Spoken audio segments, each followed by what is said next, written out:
Welcome back, creators. Why am I still doing this manually?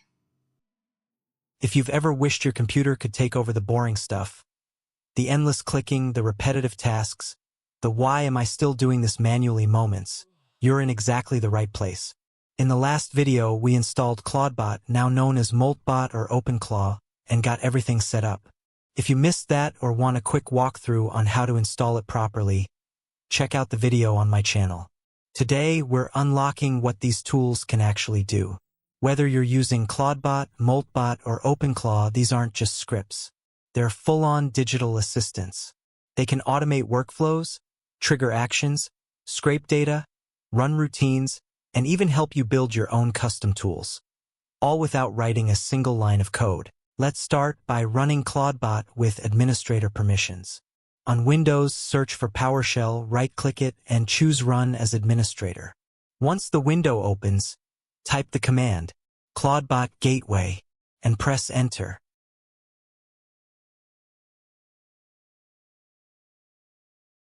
You'll notice it displays the local interface address. This is the localhost URL Clawdbot uses to open its web dashboard on your machine. After the gateway is running, open your browser and go to http://127.0.0.1:18789/. This will bring up the Clawdbot interface. Step 1. File operations. To get started, let's have Clawdbot perform some simple file operations in one of your local folders. In this example, we have 3 files stored in ctemptest, and we want Clawdbot to list everything inside that directory. This is a great first test to make sure your setup is working and responding correctly. In the Clawdbot web interface, send a command asking it to list all files inside ctemptest. Once you run the command, you'll see Clawdbot respond with the full list of file names from that folder, confirming everything is working correctly. Step 2. Renaming files automatically. For this example, let's say we want to rename every file in the folder based on each file's date, sorted from oldest to newest, starting with names like 1.png, 2.png, and so on. All we need to do is describe this task in the Clawdbot web interface. Once the instruction is submitted, Clawdbot completes the entire renaming process in just a few seconds. Now imagine having dozens or even hundreds of files to organize. Instead of doing it manually, you can save a huge amount of time by giving Clawdbot a simple natural language command. Step 3. Connecting Clawdbot to a chat tool. WhatsApp example. Now let's connect Clawdbot to a chat tool. Clawdbot calls these channels. For this demo, we'll use WhatsApp so you can practice sending instructions directly from your phone. First, stop the previous gateway by pressing Ctrl+C in your PowerShell window. Next, run Clawdbot config. This opens the channel configuration menu. Clawdbot will display a QR code on your screen for WhatsApp linking. On your phone, open WhatsApp, tap the U icon in the bottom right, then tap the QR code icon in the top right. Choose Scan, and point your camera at the QR code shown on your computer. Once the scan is complete, WhatsApp will show Clawdbot as a linked device. Clawdbot will then ask whether this setup is for your own phone or a separate device. Choose your own phone and enter your phone number. After the configuration is finished, restart the gateway by running Clawdbot Gateway. You should now see WhatsApp listed as an active, connected channel.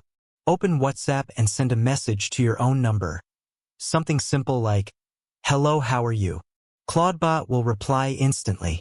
To check the system status, open another PowerShell window and run Clawdbot status. You'll see a list of channels, and WhatsApp should appear in green, meaning it's active. With this setup, you can give Clawdbot instructions from anywhere, anytime, 24 hours a day, 7 days a week. Try a simple scheduled task. Ask Clawdbot to remind you in 2 minutes to turn off the stove. It will create a cron job automatically, and in 2 minutes, you'll receive a WhatsApp reminder. I'll make a dedicated video showing how to connect other chat tools like Telegram, Slack, and Google Chat. Step 4. Reconnecting WhatsApp when it disconnects. Sometimes your WhatsApp channel may disconnect, and Clawdbot will show an error message in red inside your PowerShell window. When that happens, you simply need to log in again. Open a new PowerShell window and run Clawdbot channels login. This will reestablish the WhatsApp link. Once the login is complete, run Clawdbot status to confirm that the WhatsApp channel is active again. That's all it takes. A quick reconnect, and Clawdbot is ready to receive instructions from your phone anytime. Step 5. Using Clawdbot directly in a terminal TUI mode. If you prefer to interact with Clawdbot directly inside a command window, you can use its built-in terminal interface.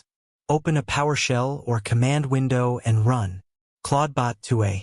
This connects you to Clawdbot in text-based chat mode. Once it's running, you can talk to the bot just like you would in a normal conversation. For example, you can start by asking something simple like, "Who are you?" Then you can introduce yourself, give the bot a name, and continue the conversation naturally. From there, you can ask it to perform tasks, such as listing all files in ctemp test, and it will respond right inside the terminal.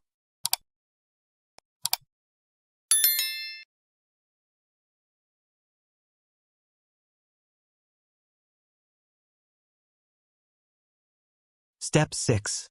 Resetting Clawdbot when something goes wrong.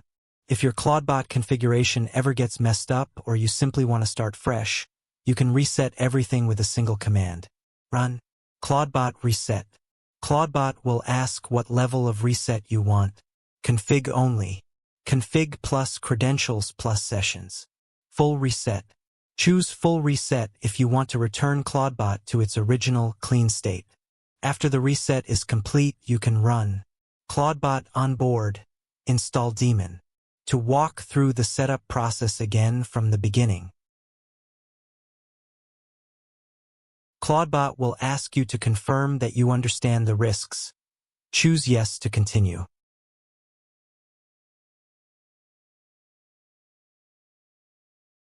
Next, select the Quick Start option and choose the LLM model you want to use.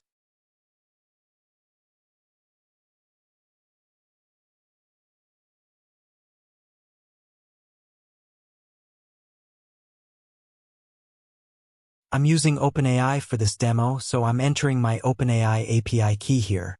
You can enter whichever key matches the provider you're using. For the model, I selected GPT-4o, and for channels, I'm setting up WhatsApp. The setup steps are the same as the WhatsApp configuration I showed earlier. You can skip the remaining options for now. Once everything is set, restart or reinstall the gateway to apply the changes. If this tutorial helped you out, make sure to like, subscribe, and stick around. The next video will dive into even more real-world automations you can build with OpenClaw. Thanks for watching. See you in the next video.